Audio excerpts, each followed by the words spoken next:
Welcome to a chat with, sponsored by Garage Oil Spirits and Rockin' Vodka. My name is Sam Macbeth, and I'm the host of today's show.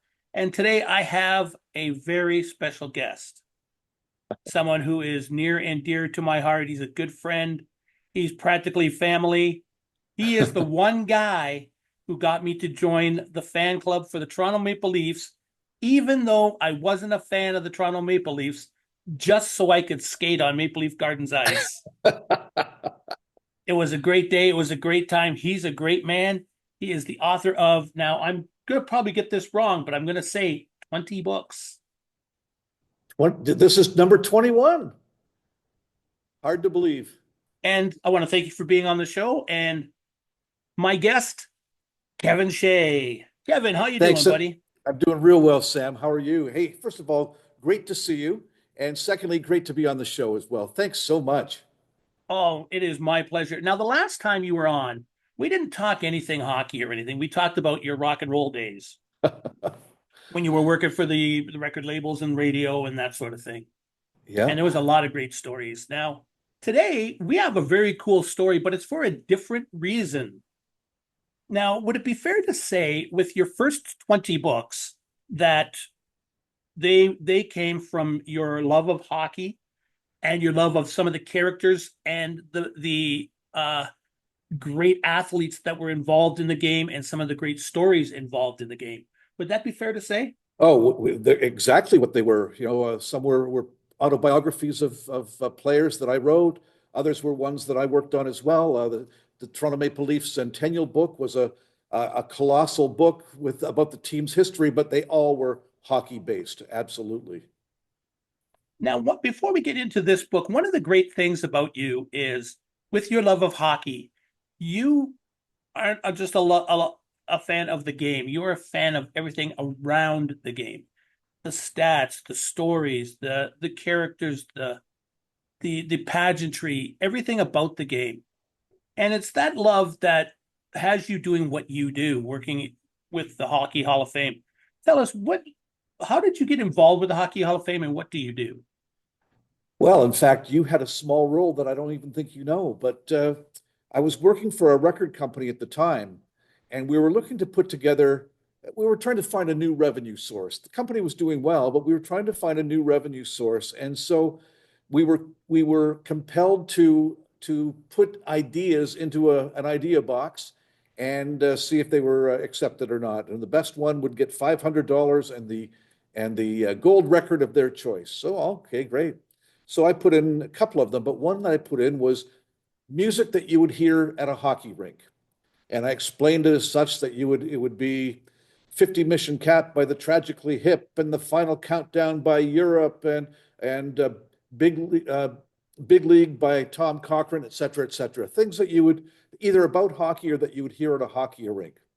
And Pump It Up by Elvis Costello as an yes, example? yes, absolutely. We had brainstormed for some of those to submit once we was accepted. So it came back, and the staff voted that this was the best one. And so I got my bonus, and I got the gold record. I think I took Lee Aaron or something like that, which was great too. Oh, And uh, and darn. and then my boss said, "Okay, go ahead and do it, Kevin."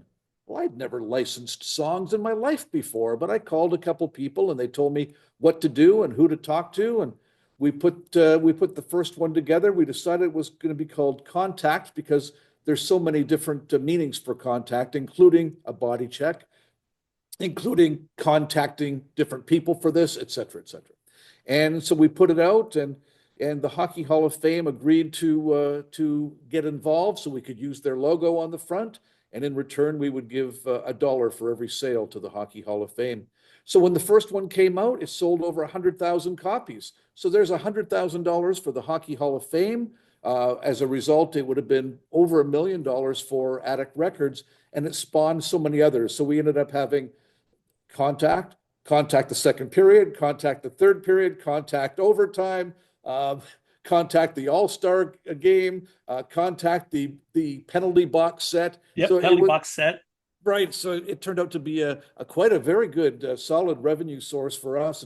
It all just started from throwing basically what I thought was a silly idea at the time to out there, and it worked for both the Hockey Hall of Fame and for Attic Records at the time too.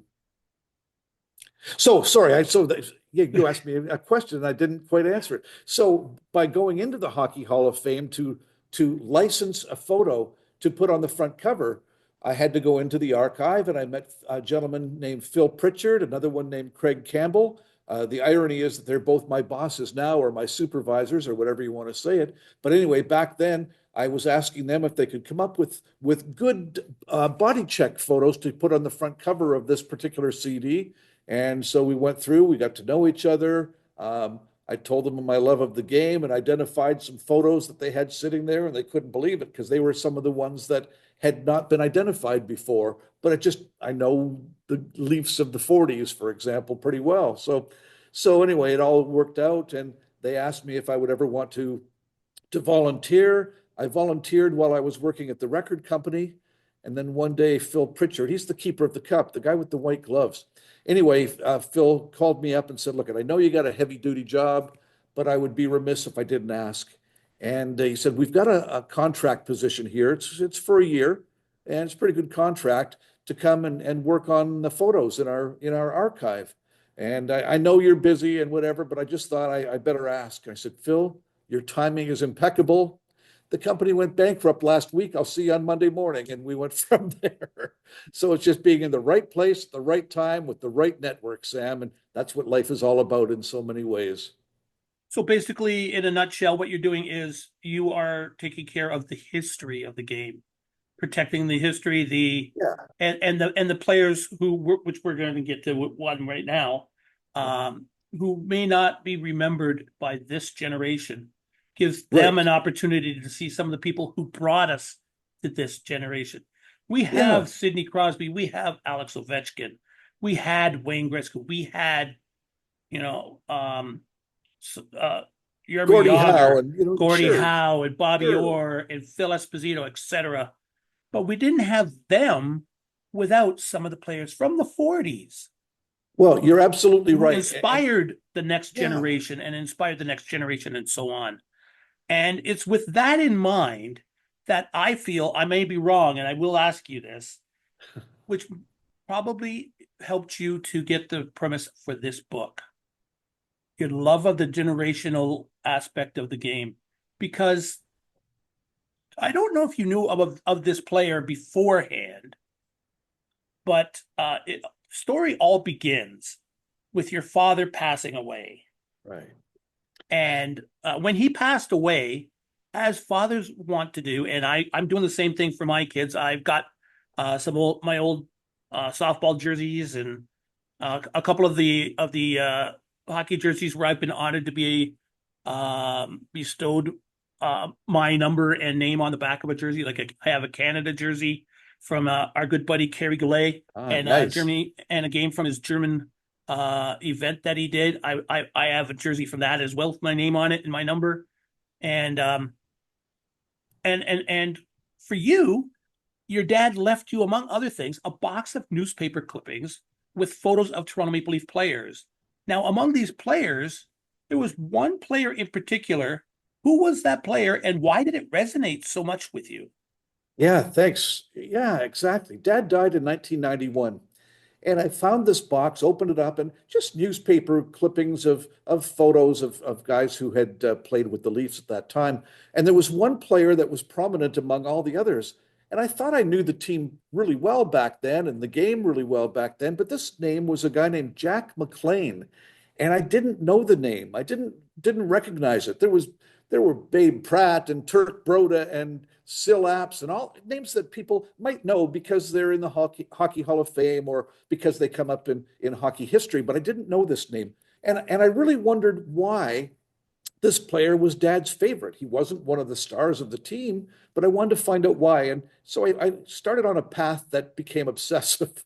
I wanted to find out what this player was all about, whether he was still alive or dead, just all these things, because it would allow me to know my dad just a little bit more, Sam.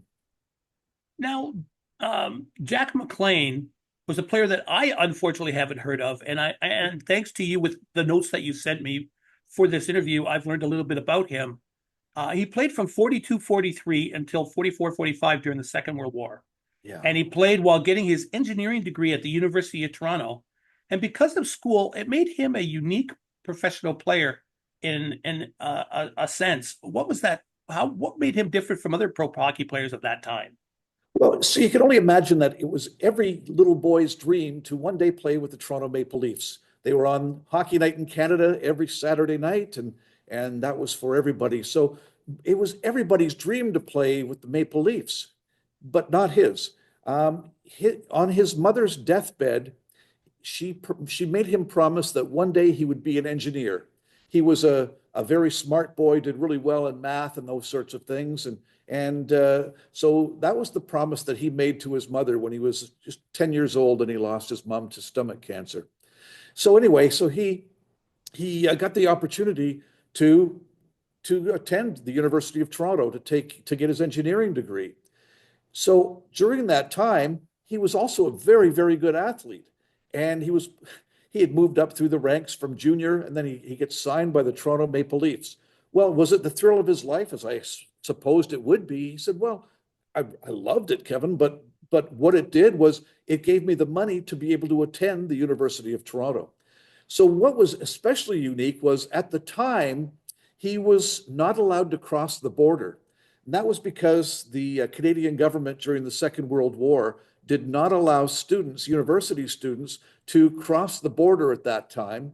And also, because he was going to school full time, he didn't get to practice with the team. So you can only imagine today, it would be ludicrous to even imagine that Mitch Marner all of a sudden just shows up for the games. He never practices with the team. He doesn't tour with the team. He doesn't travel with the team. But that's the way it was with Jack and a couple of other players on the team as well. Yeah, and he wasn't just your average player. He did very well for himself as well. Just some of his accolades. He was the youngest Maple Leaf ever to score a playoff goal at 20 years old. Yeah. He scored the winning goal in the second longest playoff game in Toronto Maple Leaf history. He won the Stanley Cup in 1945 and has finished his career at the ripe old age of 22. Yeah, yeah, hard to believe. A lot of players. I mean, there's some who are outliers, and they join the NHL as 18-year-olds or 19-year-olds or whatever. But yeah, many people don't get into the NHL till they're 22, 23, 24 years old. By that time, Jack's career had ended. At least his NHL career had ended. But he did a lot through those 3 years he played. We have to remember that it was the Second World War too. And so a lot of the boys, a lot of the players had gone to serve their country. So the challenge was at that point to fill your roster with really good players who weren't necessarily NHL ready. And so some young guys got a chance, players who maybe were a little bit older, or players who were not allowed to serve their country because they had some kind of a predicament, an injury, or some sight problems or whatever it happened to be. And that was Jack's story too. He was able to play in the NHL because the rosters needed to be filled with good qualified players. When the boys came back from the war, his career was over. He'd suffer some injuries as well, but it was largely because the boys had come back at that time. Now, he was lucky enough to win a Stanley Cup in that period. And as we mentioned earlier, he was working on his college degree at the time. Yeah. How did that go? Did he do all right? Like, did he, manage to eke through, or? Oh, he did very well. He was top of his class. He was a really, really smart gentleman. And so his career with the NHL, with the Maple Leafs, ended in 1945. He still had one more year of university to go, and that was 1946. He graduated top of his class with his engineering degree.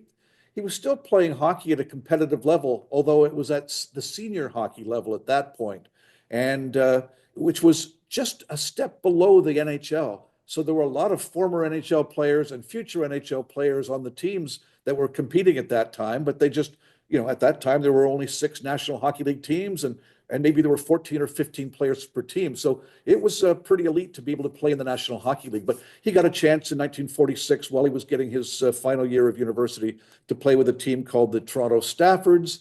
And then once he graduated, he got a job in Ottawa with the government there, and he continued to play. He played with a team called the Ottawa Senators, not the NHL version that we know today, but they were from the Quebec Senior Hockey League. And again, just one step below, they would compete for the Allen Cup back then, which was really high level of hockey. And that was Jack's career as far as hockey goes. Now we've got a little bit of background on Jack, and I'm so happy that he was able to honor his mom by getting his degree and Yeah. everything. Um, but we move forward to 1996. This is about 5 years after your dad had passed, and you wanted to get more information on Jack McLean. Now, was this for a book, or was this because you just wanted to know and thought it might be something that could be useful at the hall? Well, it was much more to find out why this would be Dad's favorite player, which would draw me and my dad closer together, even though my dad had passed by that point. And I just, because I didn't know anything about him, I just thought I would find out a little bit more. So I was at the Toronto Public Library every Saturday, unless I was working or whatever, but every Saturday for a number of years, and doing some research on Jack McLean, his hockey career. I read every Toronto Daily Star, Toronto Globe and Mail. Oh boy, the other one I can't remember the name of the. It Globe? was the predecessor to the Sun, but anyway, Toronto Telegram. Oh, the Every one Telegram. to get enough information about Jack, find out what kind of a player he was, find out how well he did, and it really opened a lot of eyes for me anyway. And the other part was that whenever there was a player from that era who was going to be signing autographs in the Toronto area, I would, if I could, I would try to get there, stand near the end of the line, so I would have a little bit more time to talk to them and ask them if they had known Jack McLean. So it would be Ted Kennedy. They called him Teeter Kennedy, or Howie Meeker, or Bob Davidson, different players like that who had played during that era. And everyone said the same thing. Oh boy, Jack was a hell of a nice guy. And, are you related to him? I said, oh, no, I'm just doing some research. And oh, great player. And they'd tell me an anecdote. Oh, he looked like he was running on skates. He had a different style, but he was really fast. And oh, he was tough as nails. So they would give me this information as well. But I would say, so where is he these days? Geez, I haven't heard about him in years. I have no idea. So I didn't know where he was, and it became a compulsion now for me to find out if this man was still alive, and if he was, where he was. And that's what led to the search. So it was for nothing more than research about the family and to find out about why he would be Dad's favorite player. And just because once I had started, I just wanted to know everything there was about this player. And that's very, very cool. Like I mean, like that is something that is so cool. One of the things that I find interesting was one of the methods you used that nobody uses anymore. Everybody just Googles everything. Yeah. You actually wrote letters to newspaper editors and asked, like, do you have any information? Can you help me? And did that help you in finding Jack? Oh my goodness, did it ever? That was the key that unlocked all of the locks that were there. So I wrote the letters to the editor, not only to find out if they had any information, but to see if they would publish it with my name and my phone number, and see if there was anybody out there who knew about Jack McLean, knew anything about him. So the Toronto Sun published the letter. And that was unbelievable because one Sunday morning, all of a sudden, the phone was ringing really early, like I'm saying 6:30 or 7 o'clock in the morning. Wasn't me. and and the phones rang, and every time I would talk to them, and it would be a former neighbor of his, a former teammate of his, a fan who had gotten an autograph from him years ago, a former girlfriend. I mean, it rang nonstop, and I'm not even exaggerating, from whatever time that morning until I unplugged the phone later in the evening. Just I had to have a little bit of peace, but I found so much about him, except for the key, which was, is he alive or dead? And nobody seemed to know. But I found out by pulling all of the clues together that if he was alive, he was living in Ottawa. And so I proceeded from there, and nothing more than I went to the library, and at the time I used the white pages of the phone book, so it gives you an idea of it was a few years ago. But I called every single Jack McLean, Jay McLean, John McLean in the phone book, and finally, after 12 or 13 people, I finally hit a guy, and I hit on a guy that said, I asked the question, so are you the Jack McLean who played with the Toronto Maple Leafs? And this gruff voiced guy said, yeah, who wants to know? So, geez. And it went from there. I said, yeah, my name is Kevin Shea, and I'm doing a little bit of research, and I wanted to know a little bit about your hockey career. And well, that was so long ago, I don't know if I can help you at all. I said, well, let me try anyway. And so I tried to pick out one really, really strong thing. So I said, listen, in 1943, there was a skills competition, and it was to raise money for the aid to Russia, and you ended up being the fastest skater on the team. He said, "Oh my God, I forgot about that. Yeah, I won a watch. It was a piece of crap." So, geez, okay. And so anyway, so I realized that okay, he probably answered enough questions at that point. So I said, well, listen, if it's all right with you, maybe I can call you again sometime. Well, if you think you have to. I said, well, I'd like to if you don't mind. He said, okay, well, that'd be all right. He said, before you go, what did you say your name was? I said, well, my name is Kevin Shea. He said, well, I used to know some Shays. I said, oh, yeah, who'd you know? Never thought much about it. It's not an uncommon name, but it's out there. Yeah. And he said, Howard Shea. I said, wait a minute, Howard Shea? That's my dad. He said, yeah, don't you know? I said, no. How do you know him? He said, don't you know? No. I said, he's my cousin. I said, wait a minute, what? You're my dad's cousin? Yes. I said, So at this point in the TV show, they would go dun dun dun, yeah. plot twist. Exactly. Continue on. I said, wait a minute, why don't I know about you? He said, don't you know? I said, no. He said, well, okay. Well, your grandfather committed suicide. And so my mother called your dad's mother and said, look at Jesse, you've got 8 children. You've got no money coming in. You don't work. You got to give the children to Children's Aid. And my grandmother said, look at here, Margaret, don't you ever, ever tell me that. And don't you ever contact me again. And the family split. So Dad must have known that this was his cousin, but he never mentioned his name through my entire life, through his entire life with me, rather, I should say. And I talked to my dad's younger brother, had no idea. I talked to others who may have known because they were involved with the family one way or another. Nobody had ever known that story. We had always been told that my dad's father had died in a farm accident. Well, I guess that's true. But the fact is that because of Ancestry.com and places like that, I was able to find his death certificate and find out that, in fact, it was a suicide. So it was an unbelievable story. And by having that box open, the Pandora's box open, at that point, we've found out more about the family than I had ever known before that. So all was very, very good. All right, we're going to take a very quick break. And when we come back, we're going to continue with part 2 of our story. You are listening to A Chat With on KPHR. Now, you are probably wondering why I'm sitting here in the corner. That is because I'm going to be touring the United States of America and Canada with my good friends Cheap Trick. And this will start in mid-June and finish mid-September. I really want you to come out because we've had a bad time lately and it's really going to be fun. So I'll see you there. This is Rod Stewart in the corner. And we are back. And as I mentioned earlier, my guest is author Kevin Shea. And we are talking about his brand new book, Jack in the Box, and the story of Jack McLean. And Kevin, we were just talking about how you've just discovered that he is your cousin. I guess that would be once removed. Yes.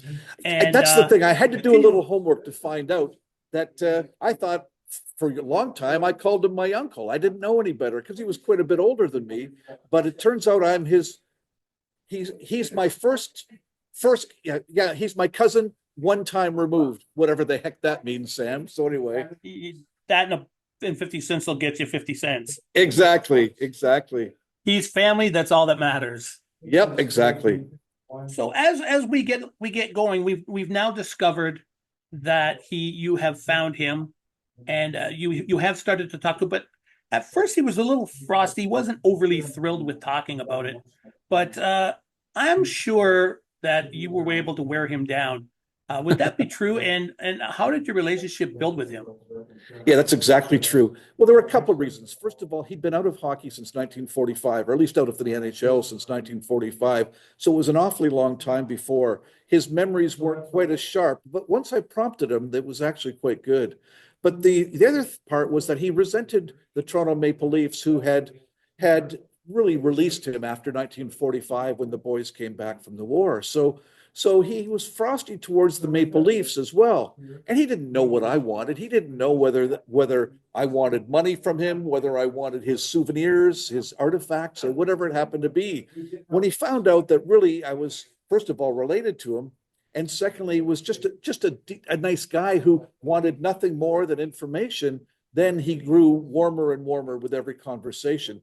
And I brought him back to some really nice times, talking about some things that he'd forgotten about a long time ago. He certainly remembered the Stanley Cup championship in 1945, but it was things like the skills competition, or scoring a goal and 2 assists in his first game, or some of these things that he'd long forgotten about. And it was a really nice memory for him as well at that point. So now you've got yourself a good friend and a great source of information for Yeah, your future book, not knowing it's going to be a book. right. And some of the things you discovered were that he did not get a Stanley Cup ring, and that's not because they forgot him. That is because they did give out Stanley Cup rings at that point. They didn't start Right. giving them out until 1948. Exactly. But, as time wore on, the Toronto Maple Leafs wanted to get closer to the alumni and decided to award rings to those who were still living but had never received one, from the 32, 42, 45, and 47 Cup teams. So was Jack Exactly. still alive and able to receive a ring? Yeah, he sure was, Sam. So it's a really interesting story. So at that time, I was just a volunteer at the Hockey Hall of Fame. Ken Dryden was the president of the Maple Leafs at that time, and he wanted to bring the alumni and the current players closer together. There had been a period of time, quite a long period of time, because of Harold Ballard, that the alumni didn't really feel very much a part of the team. So he wanted to draw them closer. So he contacted Ron Ellis, who was working at the Hockey Hall of Fame at the time. And Ron and Ken knew each other very well because they'd played in the Summit Series in 1972 for Team Canada.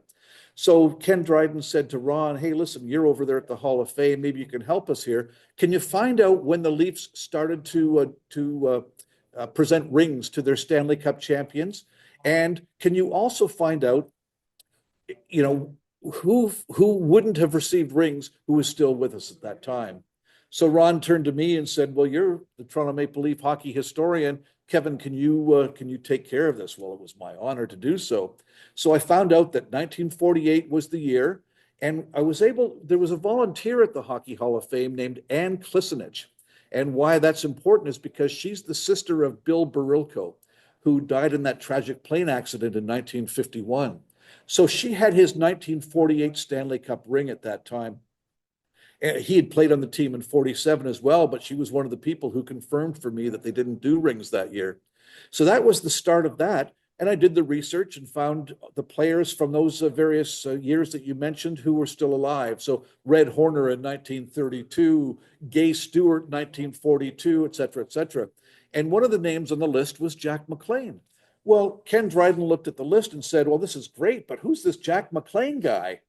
And I said, "Oh, well, in fact, he's a relative of mine, as it turns out, but he played in the 1945 team." And I had to show him Jack McLean's name on the Stanley Cup, and I had to show him proof. And once he saw that, oh my goodness, of course he should have a ring. So the alumni at the time, and Ron Ellis was the president of the Toronto Maple Leaf alumni. They were giving the rings to the appropriate people. But Ron said to me, "Hey Kevin, would you like to give Jack McLean his ring?" I said, "Are you kidding me? I would love to." So I called Jack up and said, "Hey, listen, Jack, I'm going to come up for a visit." And I did that every once in a while, every month or so. And he said, "Oh, that'd be great." And I said, "Now listen, I hope you don't mind, but I'm going to bring some friends." He said, "Well, I hope they're good looking." And I said, "Yeah, okay, Jack." And went from there. Well, the friends that I was going to bring were the media, the newspaper reporters, the TV, et cetera, who I'd called up to see if they wanted to cover the story of the 1945 Stanley Cup champion getting his ring in 2002. I had to check my notes. I couldn't remember the year. Actually in 2001, pardon me. So I did exactly that. And when I drove up to Ottawa to see him at that time, he said, "Well, I thought you were bringing some friends." I said, "Well, they're down in the lobby." And I brought them up. And right then there were TV cameras and mic flags for the radio station, et cetera, et cetera.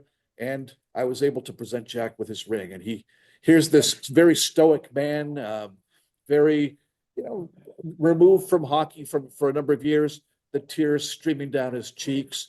"This is the greatest day of my life, Kevin," he said, and in fact it was. So it was a terrific opportunity for me and a terrific day for Jack McLean as well. And the beauty of it is, you gave him one of his happiest moments before he passed, just a mere year later. Yeah. And so that has to make you feel good that you were able to give him that honor before he passed.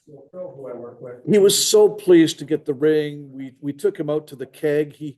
His favorite restaurant was Red Lobster. So every time that I went up to visit him, he insisted on a conversation and then a Red Lobster dinner, which doesn't work for a vegetarian particularly well, but it was great for Jack, and that's all that mattered.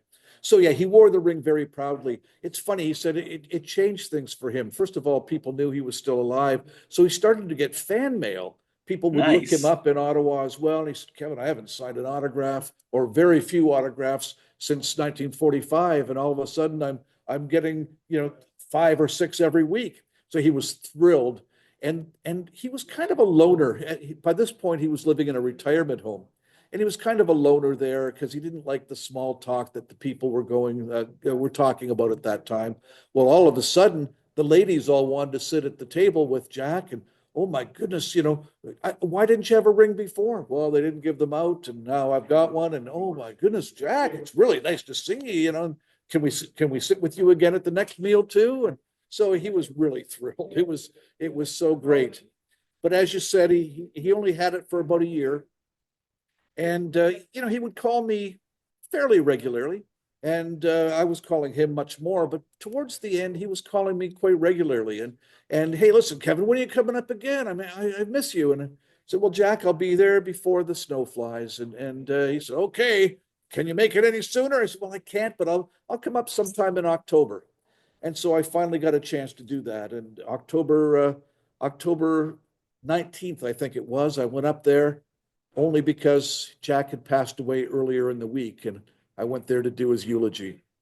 So it was really sad. I didn't know whether Jack knew that he was dying. He certainly hadn't let me know, but he passed away. And so I said goodbye to him, in my own way. And there were only a handful of people there. His children, his 3 children, a couple of ladies who worked at the retirement home. One of his former teammates, a guy named Dr. Bobby Kopp, who had played with him with the Maple Leafs in 1942-43, and who had actually played with him with the Ottawa Senators as well, and a couple of former neighbors. And that was it. It was kind of sad, but he was also well into his 80s at that point. And so there we go. I said goodbye to him and to his family, and I thought about Jack a lot and our wonderful friendship, but that was it as far as the Jack McLean story goes. At least I thought. Exactly. And that's where I want to go next. Is you thought that was the end of it. You had the memories, you had the information that you wanted. It filled your heart. You felt good that you had done this great thing by going through, and with your love, you were able to give him back his love for the game by giving him that ring. And you kind of lucked out in the end because of that. Tell us about that. Well, I lucked Let's out move on. forward 5 years. Oh yeah. Well, I lucked out on so many fronts because I made a great friendship. He would have been 80 something, I would have been in my 40s.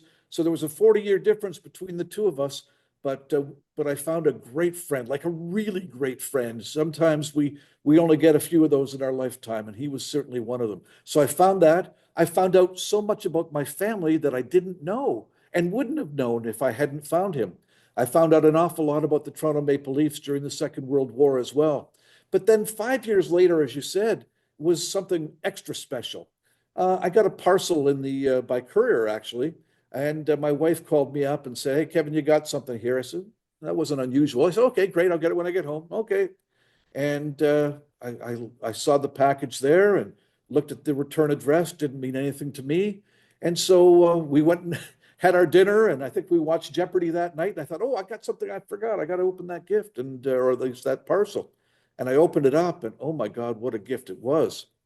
Wait, what was the gift? It was the ring. It was in a blue velvet The ring ring, box. as in the one you delivered to him, the Stanley Cup Exactly. ring from That was it. 1945. That's exactly it.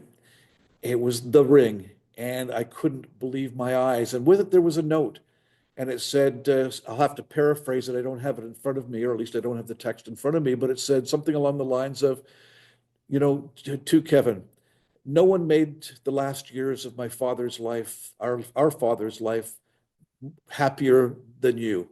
And so for that, we think that you deserve this. And and it was signed by John, Donna, and Bruce McLean, Jack's children. And so what they did after this time, I guess they talked together and said, you know what? Dad's ring is, being worn by different people in the family, but who really, really deserves it is Kevin Shea. And so I got the ring and I'm wearing it now. There's Jack McLean's Stanley Cup ring from 1945. Tough to see, I know, but but in fact, it was one of the greatest gifts of my life. His friendship was one, but the ring was another as well. Now, my next question takes us off topic for just a minute. How did I not know this before? How did you not show me that ring before? I don't Trying know. to That's convince me to be a Toronto Maple Leaf fan, in spite of the fact I'm a Pittsburgh fan since they were in blue. You got me onto the ice by making me join a fan club of a team I did not belong to. I lied, basically, along with Jimmy Lomax. There we are. God Yep. bless his heart. Yes, And that is a tale for another day. That was a lot of fun. it sure But was. how did I not see this ring before? You showed me awards. You showed me gold records. You showed me platinum records. You introduced Yeah. me to Weird Al Yankovic. You Yeah. you introduced me to other celebrities as well. You've been there if I needed your help to get in touch with a celebrity or a hockey player or something. You got me in touch with Phil Pritchard so that I could have an interview with him back in the day. And no, do I get to see the ring? No, Mr. Sam does not get to see the ring. I don't So have an with answer that, for you, Sam. I don't here's have what an we're going to answer do. for you. We're going to plug your book. That'll Oh, learn you. thank you. And I hope you understand that this is going to be fun for me more than it's fun for you. Uh, And I mean that sincerely. Now, you have, all kidding aside, you have all this information. You have the ring. How did you take all of that and say to yourself, you know what? I'd like to make this into a book. What brought that decision along? sure. If I ever told the story to someone, they inevitably said, "Oh my God, that's a book," or "Oh my God, that's a TV documentary or a TV special or whatever." And so I got really good feedback on it. I didn't tell the story all that much, as you told us. But whenever I did tell it, it got people emotional. It got them very excited about the whole situation. And so, through the years, you'd mentioned that I had written 20 books at that time, and it just seemed like, I just collected the information through the years. Lots when Jack was alive, and subsequent to that, more and more. And I finally thought, you know what? I keep putting it on the back burner, but this is the story that I really, really want to tell. And so I finally buckled down and collected all of my notes and my interviews and things like that, and wrote the book that is now out there now, Jack and the Box. And the reason for that, Jack is Jack McLean, the box being two things. The box that was my dad's that contained the photos that started the journey, and the ring box that ended the journey as well.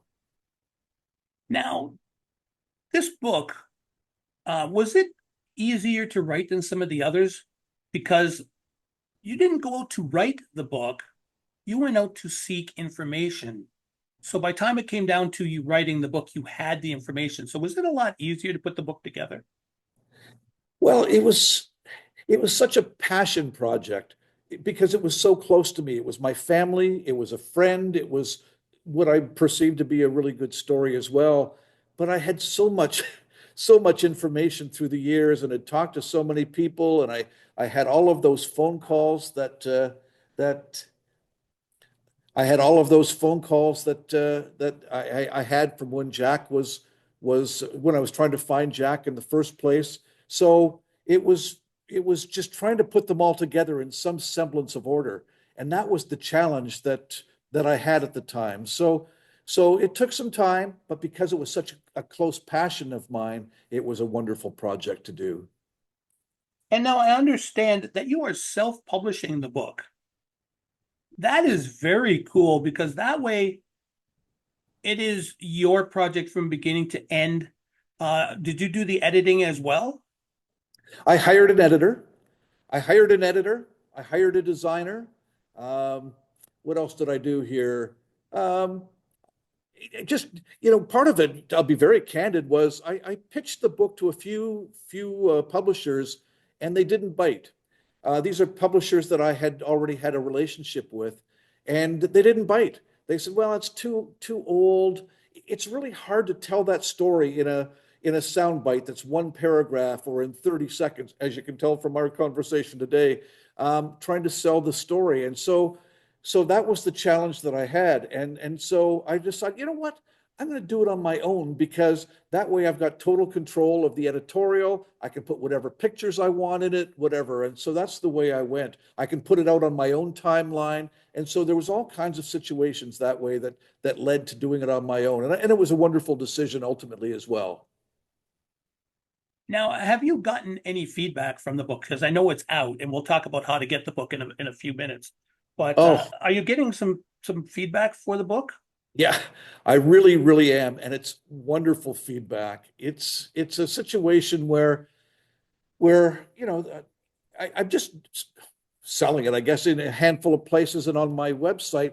But people have picked it up and then sent me notes saying, "Oh my God, it's not a hockey book per se; it's a family story." Or they're saying, "Oh my God, why is this not turning into a film script or something like that?" So just really, really wonderful. Oh, yeah, Kevin, I've never read a hockey book yet that made me emotional, but I cried by the time I read the end of your book. That's from a big burly former hockey player. So it just really, really heartwarming feedback. My old gym teacher from high school, not an old, my previous gym teacher from high school somehow found out about it and sent me a wonderful, wonderful note as well. So it was all of these things that made me realize that I had done the right thing. I did Jack justice. His family read it and said, "Oh my God, you captured our dads exactly, and you told us things that we had no idea." So it was just a situation like that, but it was really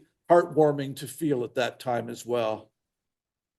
And the accolades are well deserved because with your previous 20 books, you could feel the passion in those books as well. Um, one of the ones I have, which I have to get to you so you can sign it for me, is the Derek Sanderson book, which is unbelievably not a Toronto Maple Leaf book. And Not a Toronto Maple Leaf book at all. so, like, how do you look at that sometimes and just go over there? And do with these books, you can feel the passion. So I can imagine, and I am ordering the book this week. Oh, you're a Um, good man. I'll can send I you a order? copy. I'd be I good. was just going to Delighted to say, send you a copy. if I PayPal to you, can you sign it for me? Of course, no. I'll send a book from here to you from that point for sure, Sam. And but like you know what, I love you, man. Your family, Brett, and everything you've done.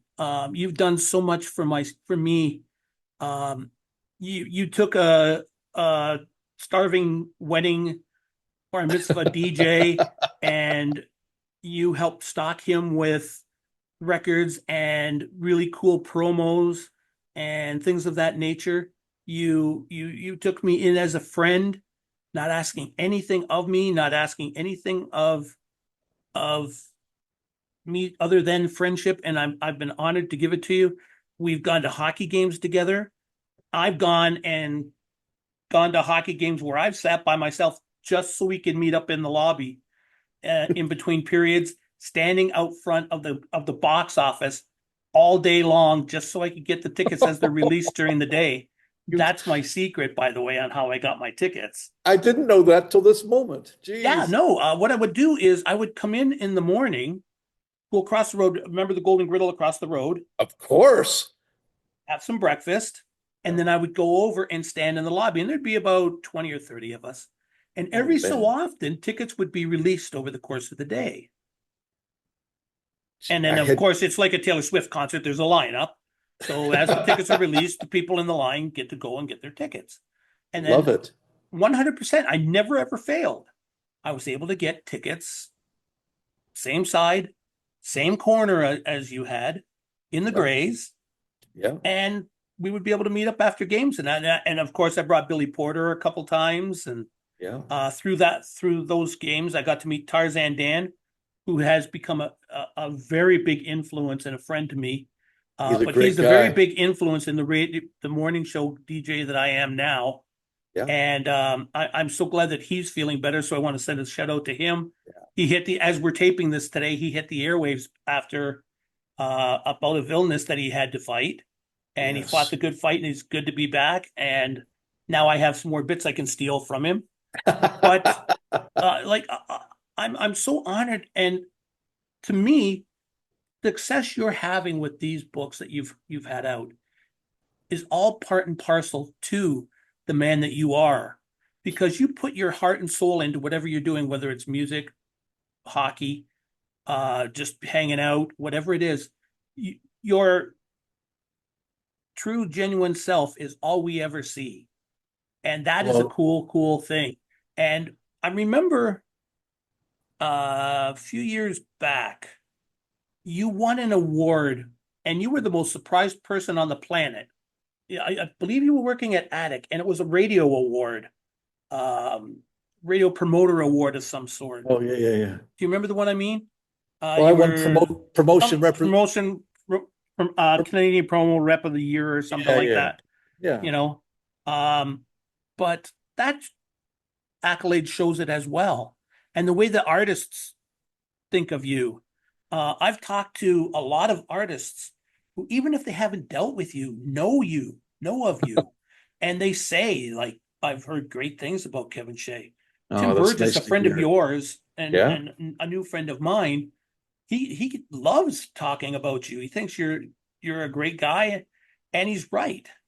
Well, it makes And me feel great, Sam. Thank you. Let me just go back. You said that you said some wonderful things about me, but you have to think that it began, you were a DJ and I was a promotion person. So it wasn't, all I was doing my job and giving you promos. But then as you realize the person you're giving it to them is using them, is a really nice guy, is not asking for front row tickets to Motley Crue. Just a I don't think I've ever asked for a no, ticket to anything from you. no, never, ever. And Now, so how when did that happen? you realize that there's someone who's as passionate as you are, as me, you, as I am to you, and as you are to me. You realize that they just are quality people as well, and it turns into something. Sometimes it's an acquaintanceship, other times it's an actual friendship. So that's what it's all happened to be here. The fact that I could do a couple of things for you is pretty special. But wait a minute, look at what you're doing for me right now, Sam. So you're helping me promote Jack in the Box, which is pretty special for me and really important for me too. So I thank you as much as perhaps you suggested that I had thanked. I had been thanked by you, so there we are. Yeah, and that's not the only thing you've got going on right now. You've got other things happening as well. Uh, you recently just recorded a documentary. I don't know how far you can go into it, but can you talk about that a little bit? Tell us what that project is. Yeah, sure.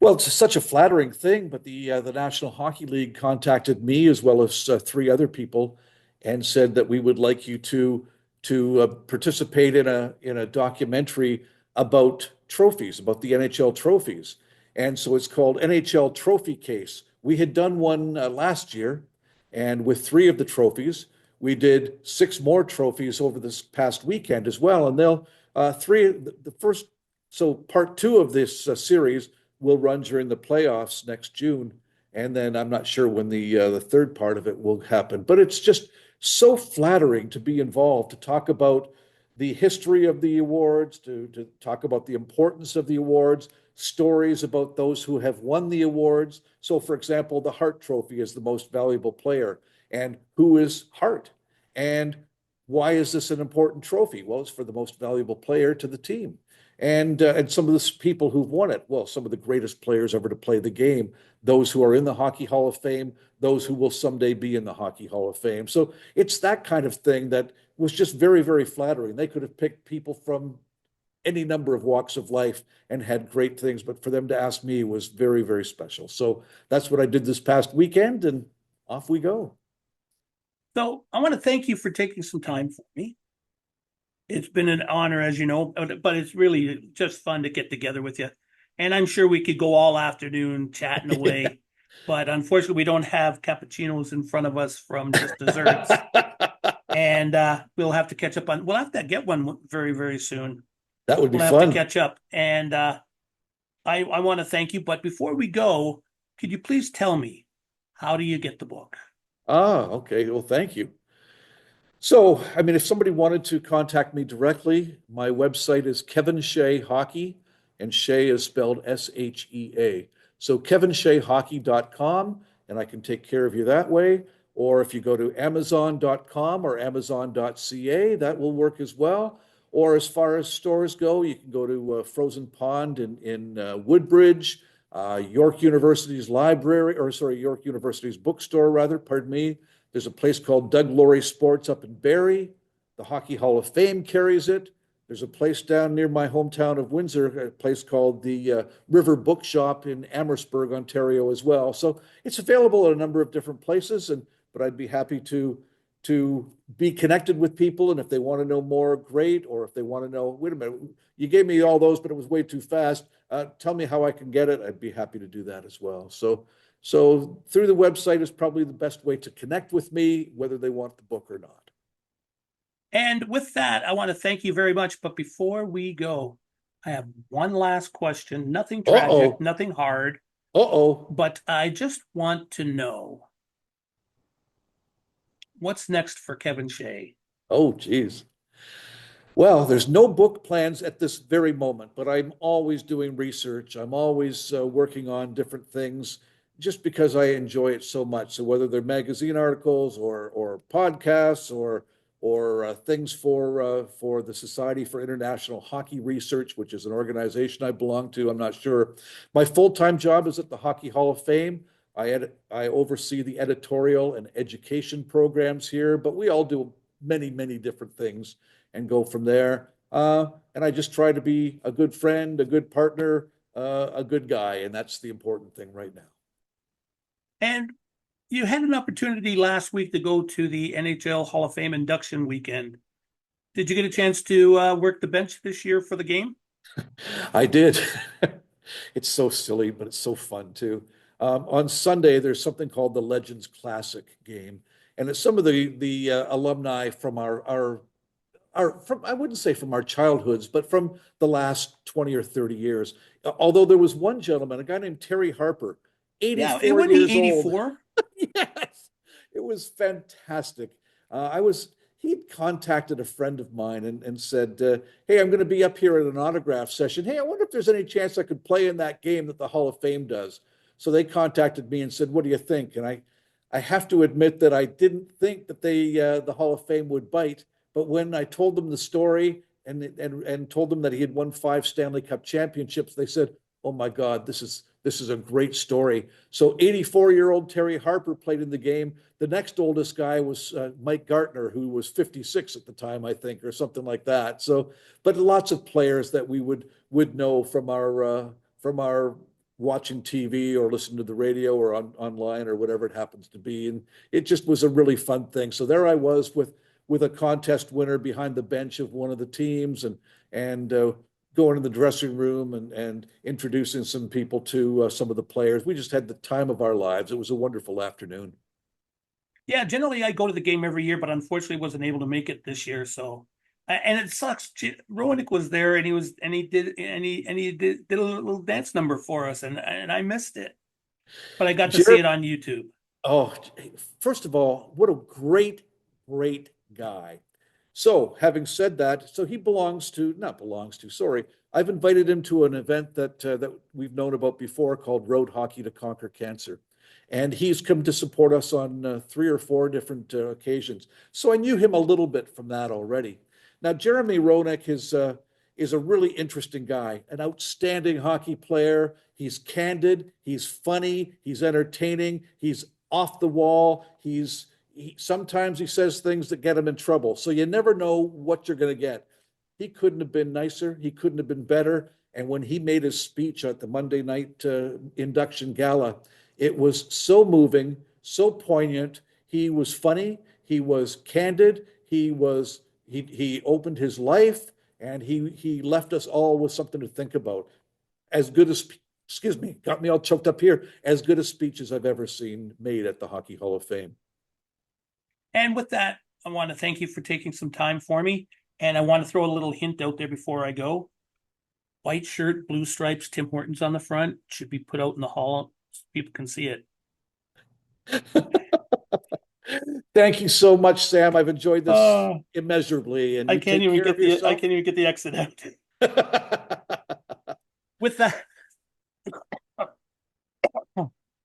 thank you very much, Kevin. I hope you have a wonderful day, and I want to thank you for taking part. This has been Kevin Shea, author of not 1, not 2, not 5, but 21 fantastic hockey books.